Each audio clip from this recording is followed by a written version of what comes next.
Hello बच्चों, क्या हाल चाल। मैं योगेश जायसवाल आज आपके सामने फिर एक नया वीडियो लेके आऊं। जैसे कि हम डिस्कस कर चुके हैं कि भैया मंडे से बैक टू बैक क्लासेस आने वाली है और बैक टू बैक क्लासेस आ गई है। भैया आपको अब तैयारी करना स्टार्ट कर देना है, क्योंकि now no one will say weak. अब कोई हमें कमजोर नहीं कहेगा। क्यों नहीं कहेगा? सी डिफरेंट क्लासेस आपके लिए बैक टू बैक क्लासेस लेके आ रहा है और प्रत्येक क्लासेस में, प्रत्येक लेक्चर में आपके एमसीक्यू क्वेश्चंस प्लस आपके इंपोर्टेंट क्वेश्चन भी क्लियर करवाता जा रहा है। तो आपको अपनी पेंसिल, आपकी कॉपी, नोटबुक वगैरह ले लेनी है।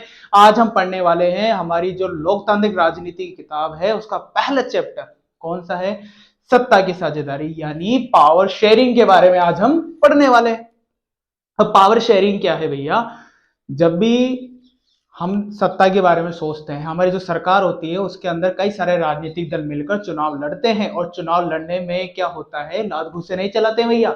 वो क्या करते हैं, किसी क्षेत्रीय जगह पर जाते हैं, मतलब कोई एरिया में जाते हैं, गांव या नगर शहर वगैरह में जाते हैं और जाने के बाद में लोगों का समर्थन हासिल करते हैं और समर्थन हासिल करने के बाद में हम क्या करते हैं, उन्हें हमारा मत देते हैं। आ गई बात समझ में? अब मत देते हैं, उन्हें वोट देते हैं और उन्हें विजयी बनाते हैं, बहुमत देते हैं और वो उस जो सरकार को बहुमत दिया है उसकी सत्ता बनती है। अब इसमें सभी में साझेदारी होना जरूरी है। जरूरी नहीं है कि भैया आप अगर किसी एक को, जैसे राजा है, राजा की सारी शक्तियां दे दोगे तो निरंकुशवादी बन जाएगा वो। इसलिए शक्तियों का बंटवारा करना, नियंत्रण और संतुलन की व्यवस्था होना बहुत जरूरी है। इस चैप्टर के अंदर हम श्रीलंका के बारे में, बेल्जियम के बारे में, ब्रुसेल्स के बारे में, हरियाणा के बारे में, इसी के साथ ही बहुसंख्यकवाद के बारे में, सत्ता का क्षैतिज वितरण, ऊर्ध्वाधर वितरण, हॉरिजेंटल, वर्टिकल, इनके बारे में पढ़ने वाले हैं। पहला जो टॉपिक आता है वो है भैया सत्ता की साझेदारी में बेल्जियम और श्रीलंका के बारे में। बेल्जियम, बेल्जियम यूरोप महाद्वीप का छोटा सा देश है। ये आपको याद रखना है कि जो है यूरोप महाद्वीप का जो देश का क्या नाम है, एक बेल्जियम है। ठीक है, बेल्जियम यूरोप महाद्वीप के जो देश है, यूरोप महाद्वीप का एक छोटा सा देश है, सॉरी। ठीक है, इसी के साथ में आपको क्या याद रखना है कि इसकी जो सीमाएं हैं, जो इसकी सीमाएं हैं वो हमारे किससे लगती है? जर्मनी, नीदरलैंड, लक्समबर्ग और फ्रांस से लगती है। फ्रांस, जर्मनी, नीदरलैंड, लक्समबर्ग से क्या लगती है भैया? इसकी सीमाएं लगती है। और इसकी जनसंख्या हमारा जो भारत देश है उसमें जो हरियाणा राज्य है उसकी जनसंख्या जितनी है, उसकी जनसंख्या का आधा देख किसके पास देखने को मिलेगा? हमें बेल्जियम के पास देखने को मिलेगा। अगर मैं बोलता हूँ हरियाणा की जनसंख्या 2 करोड़ है तो 1 करोड़ लमसम हमें किसकी देखने को मिलेगी? हमें बेल्जियम की देखने को मिलेगी। और इसका जो क्षेत्रफल है, हरियाणा राज्य का जितना क्षेत्रफल है उससे भी बहुत छोटा है। ये आपको याद रखना है। इसके अंदर जाति बुनावट जो है भैया, इसके अंदर जो जाति बुनावट है बहुत जटिल है। क्यों है जटिल? वो इसलिए जटिल है क्योंकि यहाँ पर फ्रेंच भाषी लोग, डच भाषी लोग, जर्मन भाषी लोग रह रहे हैं। अब यहाँ पे क्यों जटिल है? वो इसलिए जटिल है क्योंकि यहाँ पर 59% जो हिस्सा है बेटाओ, वो कौन से इलाके में रहता है? वो फ्लैमिश इलाके में रहता है। और फ्लैमिश इलाके में रहने के साथ में क्या बोलता है? फ्लैमिश इलाके में रहने के साथ में वो क्या बोलता है? डच बोलता है। ये भी चीज आपको याद रखनी है। फ्लैमिश इलाके में रहने के साथ में क्या बोलता है? डच बोलता है। एक 40% हिस्सा यहाँ पर आपके वेलोनिया क्षेत्र के अंदर रहता है, आपके बेल्जियम में। और बेलोनिया क्षेत्र में रहने के साथ में क्या बोलता है? फ्रेंच भाषा बोलता है। इसी के साथ में 1% जो लोग हैं वो क्या बोलते हैं? जर्मनी, यानी सॉरी, जर्मन बोलते हैं। ये चीज आपको क्लियर कर लेनी है। ये चीज क्लियर करने के बाद मैं बताना चाहूंगा कि जैसे कि वापस रिवाइज कर लो एक बार कि 59% क्या है? फ्लैमिश इलाके में रहते हैं बेल्जियम के, डच बोलते हैं। 40% जो लोग हैं वो वेलोनिया क्षेत्र में रहते हैं, फ्रेंच बोलते हैं। 1% लोग हैं वो जर्मन भाषा बोलते हैं। ये वाली चीज आपको कंफर्म कर लेनी है। हो गई ना कठिन? जाति बुनावट, जाति बुनावट यानी एथनिक, ये कठिन हो ही गई। क्यों हो गई? क्योंकि 59% अलग है, 40% अलग है, 1% अलग है, तो अलग अलग परसेंट लोग हैं, अलग अलग भाषा बोल रहे हैं, देश एक ही है, तो ये जाति बुनावट इसकी क्या हो गई? कठिन हो गई है। अब यहां पर क्या है भैया, ये जो 59% भाषा वाले लोग हैं ये डच बोलते हैं, इनकी संख्या ज्यादा है।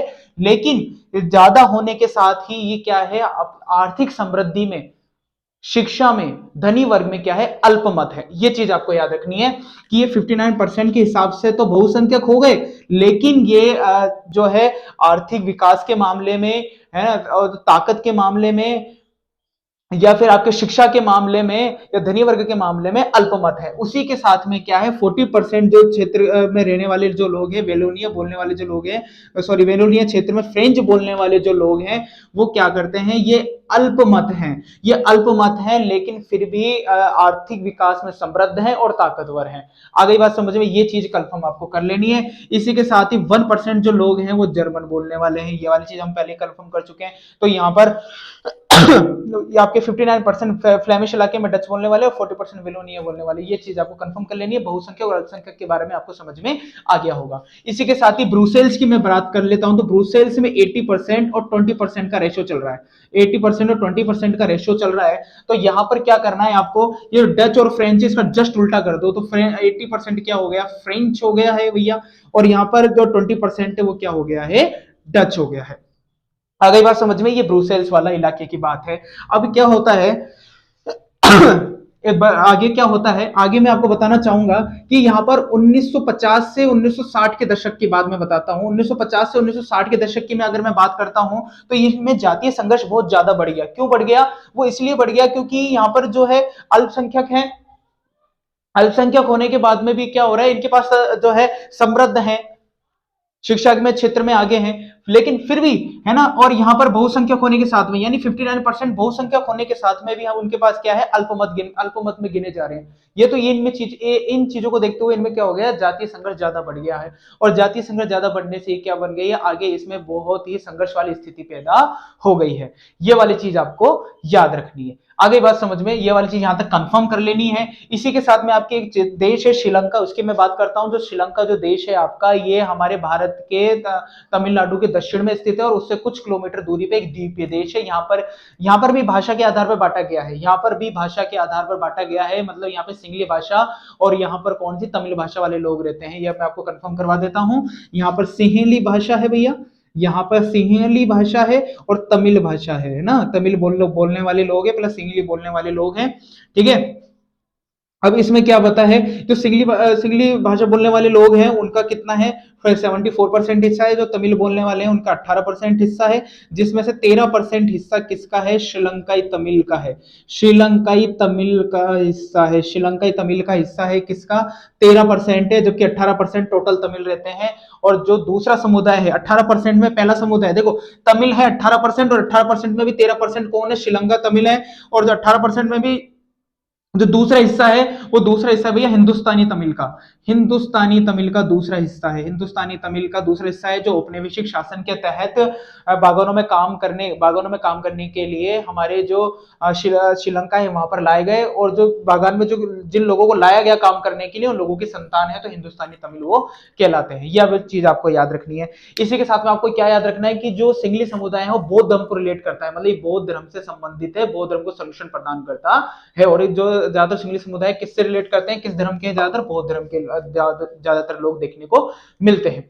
आगे बात समझ में। इसी के साथ ही हमें क्या याद रखना है कि हमारा जो श्रीलंका है वहां पे ईसाई लोगों की जो संख्या है वो 7% है, जो सिंगली और तमिल दोनों भाषा बोल लेती है, जबकि तमिलों के अंदर कुछ लोग आपके हिंदू भी हैं और कुछ लोग क्या है, मुसलमान भी देखने को मिलते हैं। इसी के साथ में क्या बताना चाह रहा हूं कि इसी के साथ में आपका जो श्रीलंका है, श्रीलंका के उत्तर पूर्वी प्रांत में आपको तमिलों की संख्या ज्यादा देखने को मिलेगी। उत्तर पूर्वी जो प्रांत है वहां पर तमिलों की संख्या ज्यादा देखने को मिलती है। आई बात समझ में, ये वाली चीज आपको कंफर्म करके चलनी है, ठीक है। इसी के साथ ही आपको देखने को मिला होगा कि अल्पसंख्यक यानी 59%, जो 59% फ्लेमिश इलाके में डच है, ये बहुसंख्यक है, लेकिन इनके पास में प्रॉपर सुविधा नहीं है, मतलब ये मतलब है ना, आर्थिक विकास नहीं, पर शिक्षा के क्षेत्र में धनी वर्ग में क्या है, अल्पमत है। जबकि ये क्या है, अल्पसंख्यक है। 40% लोग वेलोनिया क्षेत्र के फ्रेंच लोग क्या है, अल्पसंख्यक है, लेकिन इनके पास में सारी सुख सुविधा उपलब्ध है, इसलिए इनमें क्या हो गया है, जातीय संघर्ष ज्यादा बढ़ गया है। तो जाति बनावट यहाँ की समझ में आई आपको।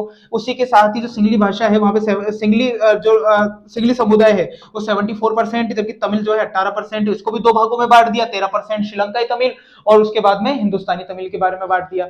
ये चीज आपको याद रखनी है।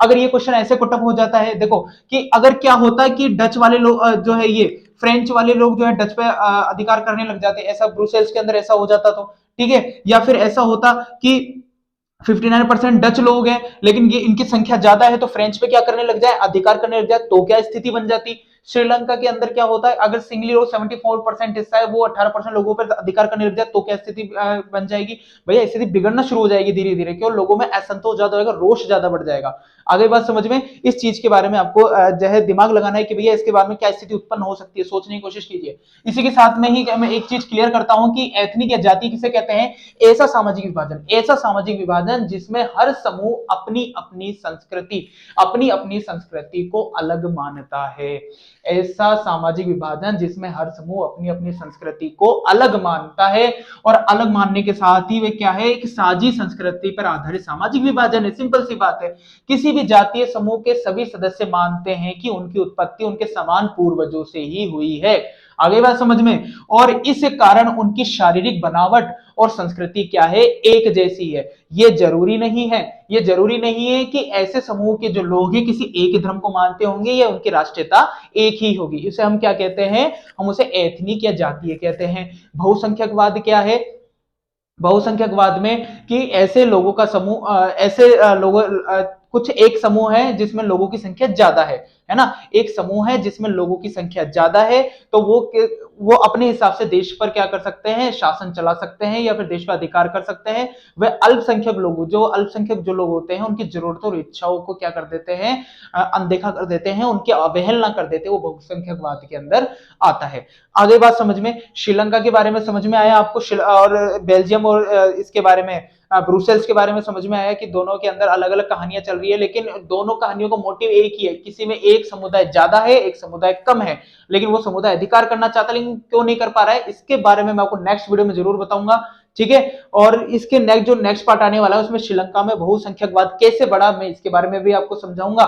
ठीक है, इसी के साथ ही मैं आपसे विदा लेता हूं, मिलूंगा नेक्स्ट वीडियो में एक इसके बहुत और रोचक कहानी के साथ में। मैं योगेश जायसवाल विदा लेता हूं, जब तक आप हमारे वीडियो को शेयर जरूर कीजिएगा, लाइक और सब्सक्राइब जरूर कीजिएगा। जय भीम।